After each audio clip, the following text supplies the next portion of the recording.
الحمد لله وحده والصلاة والسلام على من لا نبي بعده وعلى آله وأصحابه الذين أوفوا عهدا الذين هم مفاتيح الرحمة ومصابيح الغرر. أعوذ بالله من الشيطان الرجيم. بسم الله الرحمن الرحيم. إن هذا القرآن يهدي للتي هي أقوم. صدق الله مولانا العظيم. وقال رسول الله صلى الله عليه وسلم إن الله يرفع بهذا الكتاب أقواما ويضع به آخرين. ما شاء الله. وصدق رسوله النبي الأمي الكريم. ونحن على ذلك لمن الشاهدين والشاكرين والحمد لله رب العالمين. خدا در انتظار حمد مانیس. ما شاء اللہ. محمد چشم بر راہ سنانیس. محمد حامد حمد خدا بس. خدا مدافرین مصطفیٰ بس. محمد استمی خواہم خدا را. خدایا از تو حب مصطفیٰ را. اللهم صل على محمد وعلى آل محمد كما صليت على إبراهيم وعلى آل إبراهيم إنك حميد مجيد. اللهم بارك على محمد وعلى آل محمد كما باركت على إبراهيم وعلى آل إبراهيم إنك حميد مجيد. معزز اور قابل احترام علماء کرام، بالخصوص میزبان مکرم حضرت مولانا حفظ الرحمان صاحب دامت برکاتہم، صدر اجلاس مولانا عبد الغفور نیازی صاحب دامت فیوزہم، برادر مکرم حاجی موسیٰ خان صاحب، ارباب علم و دانش، محترم بزرگ و عزیز دوستو، آج 3 مارچ 2019 میں ذرا دیکھ رہا تھا نا ساتھی سو گئے ہیں یا جاگ رہے ہیں. نعرہ تکبیر. تو جواب سے پتہ چلا صرف سٹیج والے ہی جاگ رہے ہیں. 3 مارچ 2000. نعرہ تکبیر. تاج و تخت ختم نبوت، عظمت صحابہ، عظمت قرآن، عظمت قرآن، مسلک علماء دیوبند، مسلک علماء دیوبند. نعرہ تکبیر. 3 مارچ 2020 ہم یہاں جامعہ رحمانیہ خانو خیل ڈیرہ اسماعیل خان کے مضافات میں سالانہ تقسیم اسناد کی مبارک تقریب میں دعوت اور تبلیغ کی نسبت سے جمع ہیں. دنیاوی زندگی کے سفر میں آپ سب حضرات سے آج پہلی مرتبہ ملاقات ہو رہی ہے، اور مجھے نہیں معلوم کہ آپ حضرات اردو سمجھ رہے ہیں یا نہیں سمجھ رہے ہیں. جو سمجھ رہے ہیں ہاتھ بلند کریں. ماشاءاللہ. ایک ساتھی نے ہاتھ بلند کیا اور ساتھ میں یوں بھی کر دیا. ماشاءاللہ ماشاءاللہ. اچھا بھائی، قرآن کس کا کلام ہے؟ جتنا وہ عظیم ہے جواب بھی اتنا بلند ہونا چاہیے. قرآن کس کا کلام ہے؟ قرآن کتاب ہدایت ہے عزیز دوستو. اللہ کی طرف سے بنی نوع انسان کی ہدایت کے لیے تمام جلی اور خفی امراض کے علاج کے لیے آخری نسخہ شفا ہے. بے شک. آخری. قرآن کریم کلام زندہ ہے کیونکہ زندہ کا کلام ہے. بے شک. ماشاء اللہ. یہی وجہ ہے کہ 1400 سال پہلے جو اس کی تاثیر تھی آج بھی بعینہ وہی تاثیر ہے. 1400 سال پہلے بھی اس نے بگڑے ہوئوں کو ایسا سنوارا کہ جن پر کوئی حکومت کرنا پسند نہیں کرتا تھا، قرآن سے وابستہ ہو کر پوری کائنات پر اللہ نے انہیں حکمران بنایا. ماشاء اللہ.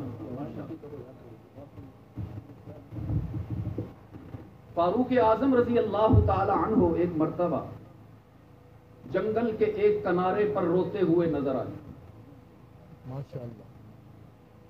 آنکھوں میں آنسو. اور یہ فاروق اعظم ایسی شخصیت نہیں تھے کہ ان کے آنسوؤں کو نظر انداز کر دیا جائے. ماشاء اللہ. احباب نے پوچھا امیر المومنین خیریت، آپ کی آنکھوں میں آنسو کیوں ہیں؟ کہیں کسی جنگ سے کسی محاذ سے مسلمانوں کی شکست کی خبر تو نہیں آ گئی؟ فرمانے لگے نہیں بحمداللہ نہیں، ہر جگہ مسلمان کامیاب ہو رہے ہیں، ہم محمد کے رب سے وفا کر رہے ہیں اور اس کا رب ہمیں جزا دے رہا ہے. ماشاء اللہ. کہیں سے شکست کی خبر نہیں آئی تو پوچھا گیا پھر روتے کیوں ہیں، آنکھوں میں آنسو کیوں ہیں؟ فرمایا روتا اس لیے ہوں کہ آج اسی مقام پر کھڑا ہوں جہاں بچپن میں بکریاں چراتا تھا. اللہ اکبر. اور بکریاں میرے قابو نہیں آتی تھی، کوئی ادھر بھاگ جاتی کوئی ادھر بھاگ جاتی، سارا دن گزر جاتا بکریاں سنبھالنے میں. جب شام ہوتی تو میرا باپ خطاب مجھے گریبان سے پکڑتا اور جھٹکا دے کر کہتا عمر بکریاں سنبھال نہیں سکتے، زندگی کیسے گزارو گے؟ آج اسی جگہ پر کھڑا ہوں اور عمر ابن خطاب کی حیثیت سے نہیں، امیر المومنین کی حیثیت سے کھڑا ہوں. 22 لاکھ مربع میل کی سلطنت پر میرا حکم چلتا ہے. جب میں یہاں آیا تو میرے ضمیر نے میرے احساس پر دستک دی اور مجھے متوجہ کیا کہ عمر تو وہی تھا جس کی بات بکریاں بھی نہیں مانتی تھیں. یہ کس کی تربیت کا اثر ہے، یہ کس کا فیضان نظر ہے، یہ کس کی تعلیم کا ثمر ہے کہ آج خط لکھتے ہو تو دریا بھی غلامی کرتے نظر آتے. شان محمد مصطفیٰ، عظمت محمد مصطفیٰ، شان صحابہ. شیخ سعدی رحمت اللہ علیہ سے کسی نے پوچھا تھا کہ شیخ آپ کہتے ہیں کہ قرآن کی تاثیر آج بھی وہی ہے جو 1400 سال پہلے تھی، ہمیں یہ بات سمجھ میں نہیں آتی، ہمیں تو یوں لگتا ہے کہ قرآن بدل گیا. اس لیے کہ اسی قرآن کو پڑھ کر صحابہ کی بات جنگل کے درندے مان لیتے تھے، اسی قرآن سے وابستہ ہوئے تو صحابہ کی بات دریائے نیل مان لیا کرتا تھا، اسی قرآن سے وابستہ ہوئے تو صحابہ کی بات زمین مان لیا کرتی تھی، ہوائیں ان کا پیغام لیے لیے پھرتی تھیں. یہی قرآن ہم بھی پڑھتے ہیں، ہماری بات تو اولاد نہیں مانتی. تو قرآن بدل گیا نا. شیخ سعدی نے فرمایا نہیں، قرآن نہیں بدلا، مسلمان بدل گیا. اور پھر اپنے انداز میں اس کا جواب دیا کہ فرمایا 12 کے در لطافت تبعش خلاف نیز، 12 کے در لطافت تبعش خلاف نیز، در باغ لالا روید و در شور بوم مخص. ماشاء اللہ. شیخ سعدی نے فرمایا آسمان سے برسنے والی بارش کے رنگ میں کوئی فرق نہیں. کیوں جی ہے؟ نہیں. آپ کے ڈیرہ اسماعیل خان میں کسی اور رنگ کی بارش ہوتی ہو، پنڈی میں کسی اور رنگ کی بارش ہوتی ہے، نہیں. ایک ہی رنگ ہے نا. آسمان سے برسنے والی بارش کی خوشبو میں بھی کوئی فرق نہیں، اس کے ذائقے میں بھی کوئی فرق نہیں. لیکن یہی بارش جب باغات میں برستی ہے، کھیتوں میں برستی ہے تو پھول کھلتے ہیں، خوشبو مہکتی ہے. اور جب یہ بارش کوڑے کے ڈھیر پر برستی ہے تو پھول نہیں کھلتے، بدبو اٹھتی ہے. شیخ سعدی نے فرمایا قرآن کا حال بھی بارش کی طرح ہے. قرآن کا حال بھی بارش کی طرح. قرآن کا حال بھی بارش کی طرح ہے. اسے ابو جہل سنے تو زندیق بنتا ہے، ابو بکر سنے تو صدیق بنتا ہے. فرق قرآن میں نہیں آیا، فرق مسلمان میں آ گیا. ہمارے دل کا برتن جو ٹیڑھا ہو گیا، دل کا برتن جو میلا ہو گیا، اس میں قرآن کا دودھ آتا تو ہے لیکن ضائع ہو جاتا ہے. صحابہ کے دل کا برتن سیدھا بھی تھا، صحابہ کے دل کا برتن صاف بھی تھا. اس میں جب قرآن کا دودھ آتا تھا تو ابو بکر و عمر عثمان و علی جیسا مکھن تیار ہوتا تھا. ماشاء اللہ. میرے عزیز دوستو، میرا یہ دعویٰ ہے کہ آپ قرآن سے وابستہ ہو جائیے، اللہ آپ کی پستی کو بلندی میں تبدیل کرے گا. بے شک. آپ قرآن سے وابستہ ہو جائیے، آپ کی ذلت کو عزت میں بدلے گا، آپ کی شقاوت کو سعادت میں بدلے گا، اور بات ہی ختم ہو گئی. یہ قرآن ہی ہے جو آپ کی جہنم کو جنت سے بدلے گا. ماشاء اللہ. ماشاء اللہ. لیکن یاد رکھیے، رحمت عالم صلی اللہ علیہ وسلم کا مبارک فرمان میں نے اپنے خطبہ میں آپ کو سنایا ہے. ان اللہ یرفع بہذا الکتاب اقواما ویضع بہ آخرین. یہ قرآن اتنا عظیم ہے کہ جو اس سے وابستہ ہو جائے وہ بھی عظیم ہو جاتا ہے.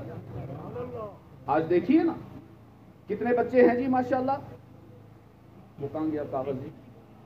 11 بچے ہیں جنہوں نے تجوید مکمل کی ہے. ایسا ہے نا جی مولانا؟ 11 بچے اس ادارے سے، جامعہ رحمانیہ سے، ایسے بچے ہیں جنہوں نے تجوید اور قرأت کا کورس مکمل کیا. تو آج کے بعد ان بچوں کو ان کا نام لے کر کوئی نہیں پکارے گا، ہر شخص قرآن کی نسبت سے کہے گا قاری صاحب آ رہے ہیں. ماشاء اللہ. جو قرآن سے وابستہ ہوتا ہے قرآن اس کو بلند کر دیتا ہے. لیکن یاد رکھیے گا جو قرآن کو چھوڑ دیتا ہے قرآن بھی اسے چھوڑ بے دیتا ہے. شک. بے شک. آپ دیکھیے روزہ رکھتے ہیں نا رمضان میں، ابھی قریب ہے انشاءاللہ، تیاری کی ہے روزہ رکھنے کی؟ میں نے بہت سے اعمال کے فضائل دیکھے حضرت، ماشاء اللہ. لیکن روزہ کی فضیلت عجیب ہے. بے شک. رحمت عالم صلی اللہ علیہ وسلم نے حدیث قدسی ارشاد فرمائی کہ آپ کا رب کہتا ہے الصوم لی وانا اجزی بہ. کمال الفاظ ہیں، کہیں نہیں کہا کہ الصلاۃ لی، الحج لی، العمرۃ لی. کسی اور نیکی کے بارے میں حق تعالیٰ نے نہیں فرمایا.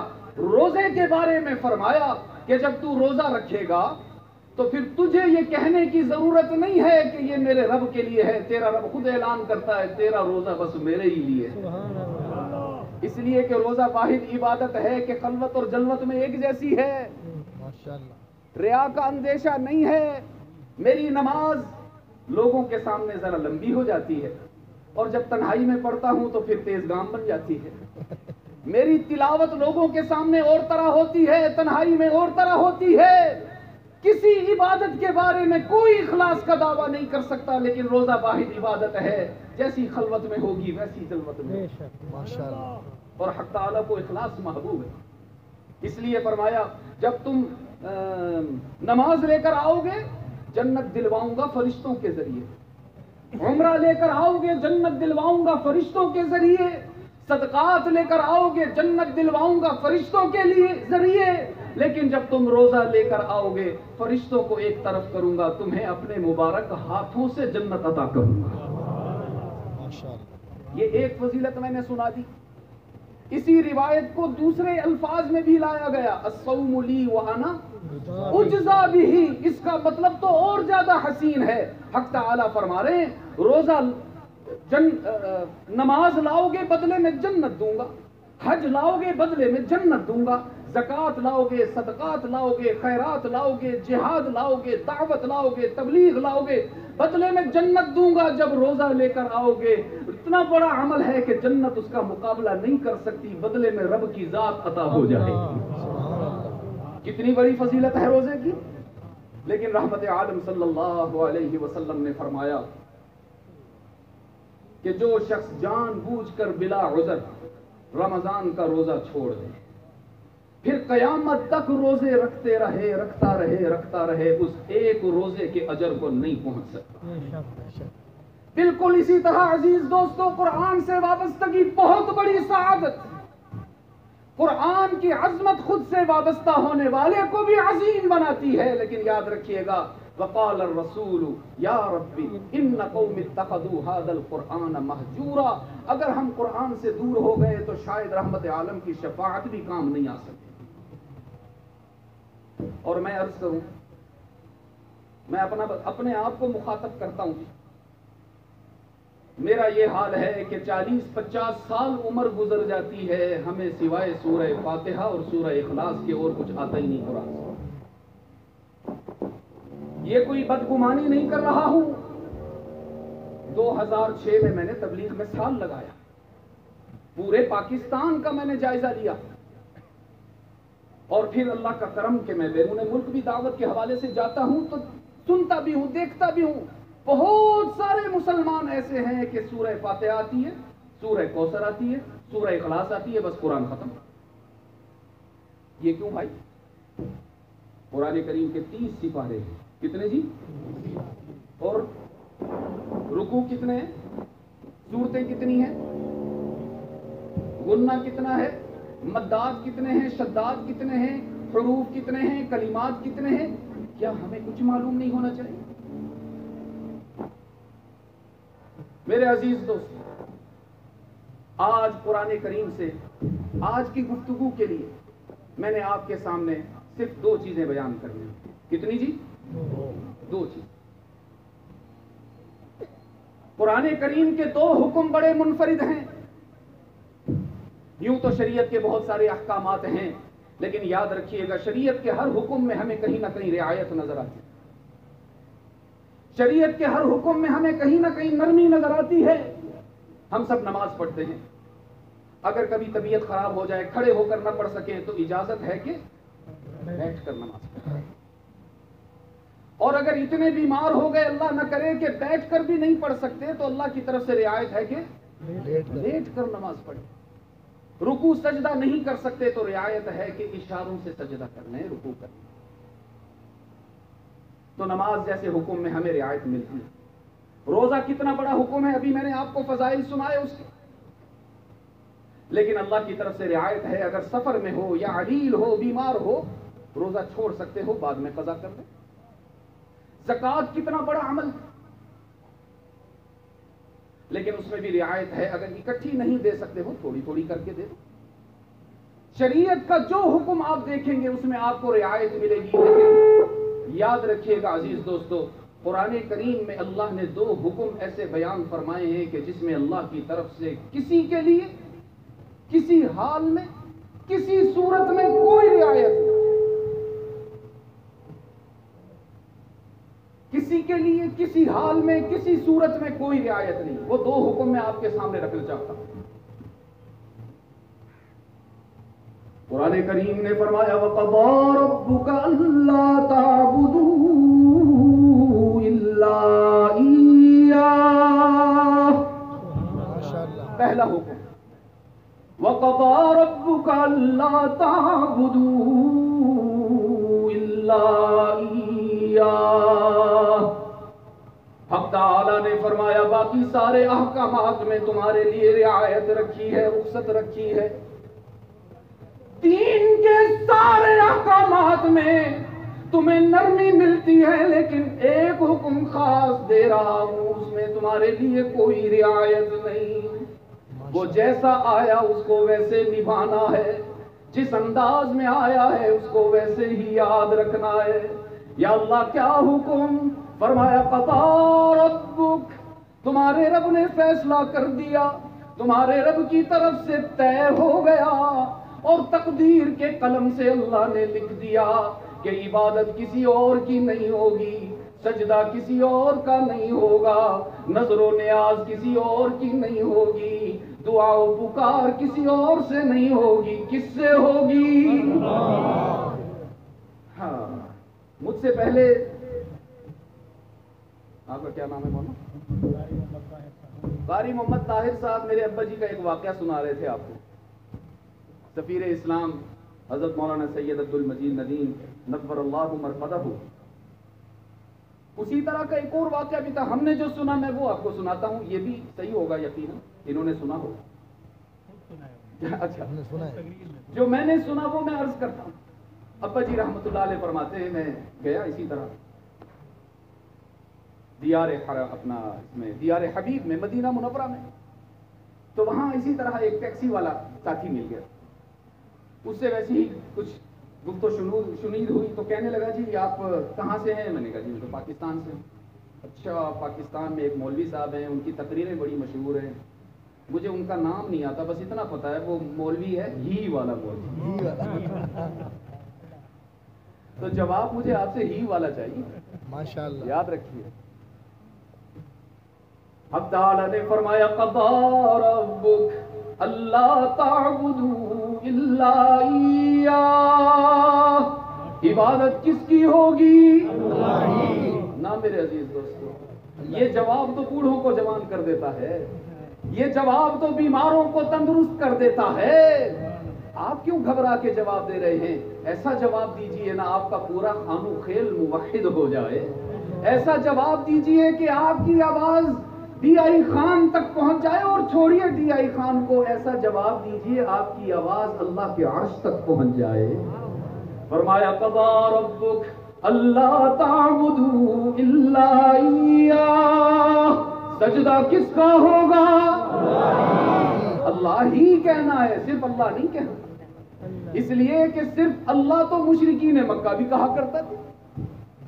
قرآن کریم نے فرمایا وَلَئِن سَأَلْتَهُم مَّن خَلَقَ السَّمَاوَاتِ وَالْأَرْضَ لَيَقُولُنَّ اللَّهُ، میرے محبوب یہ جو مشرکین مکہ ہے، ذرا ان سے پوچھو نا آسمان کس نے بلند کیا، زمین کس نے بچھائی، چلا چلا کر کہیں گے اللہ نے، لیکن کہیں گے بڑے بڑے کام اللہ کرتا ہے، چھوٹے چھوٹے کام اللہ کے پیارے بھی تو کرتے ہیں۔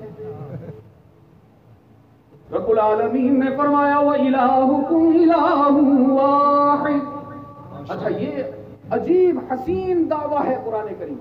بے شک، ابھی تو میں آپ کو دو احکامات بتا رہا ہوں نا، چلیے دو دعوے بھی سناتا ہوں قرآن کریم۔ ماشاءاللہ، عجیب دعویٰ ہے۔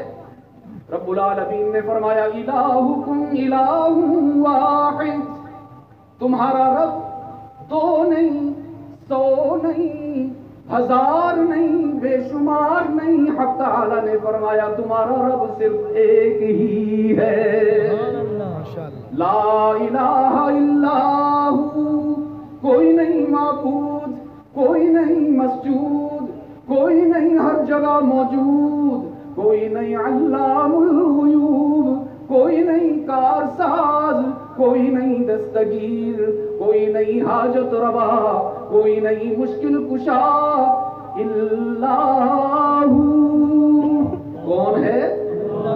میں نے کہا الہ العالمین، دعوے پر تو دلائل ہوا کرتے ہیں نا، آپ نے دعویٰ کیا میں اکیلا معبود ہوں، میرے سوا کوئی نہیں، تو دلائل بھی تو دیجئے نا۔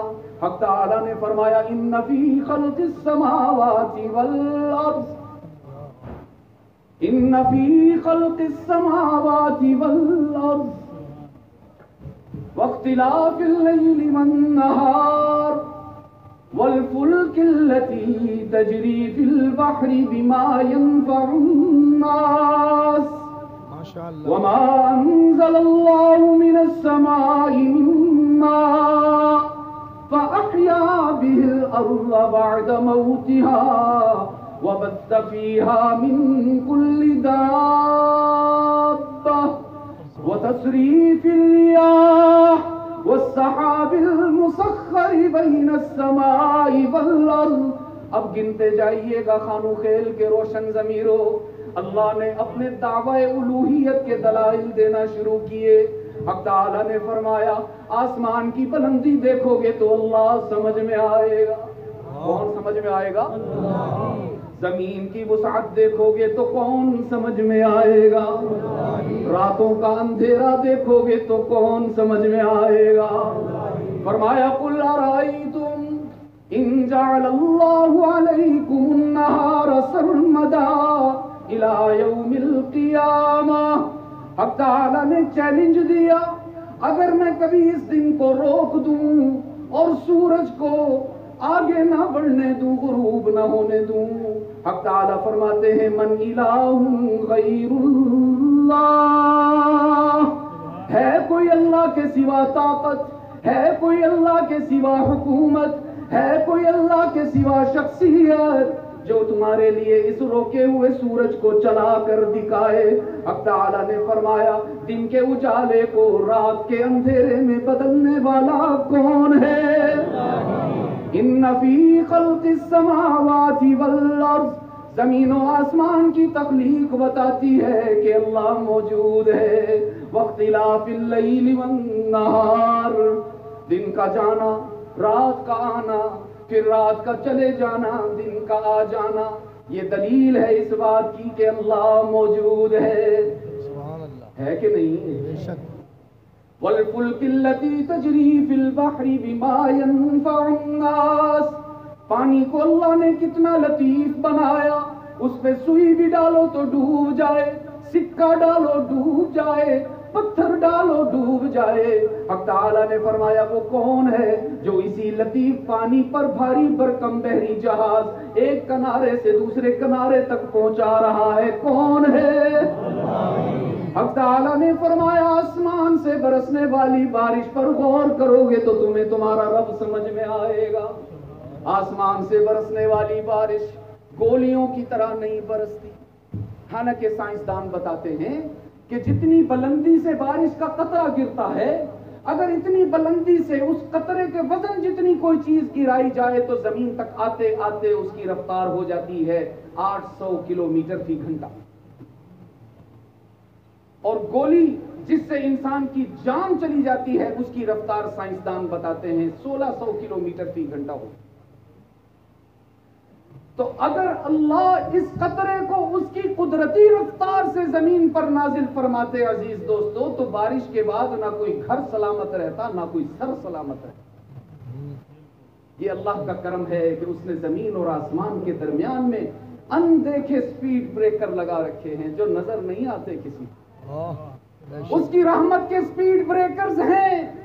جب بادل سے بارش کا قطرہ ٹپکتا ہے نیچے آنے کے ساتھ ساتھ رفتار پکڑتا ہے، جیسے ہی تیز ہونے لگتا ہے اللہ کے بنائے ہوئے سپیڈ بریکر سے لگتا ہے، اس کی رفتار آہستہ ہوتی ہے، پھر اگلے سپیڈ بریکر سے ٹکراتا ہے اور آہستہ ہوتی ہے.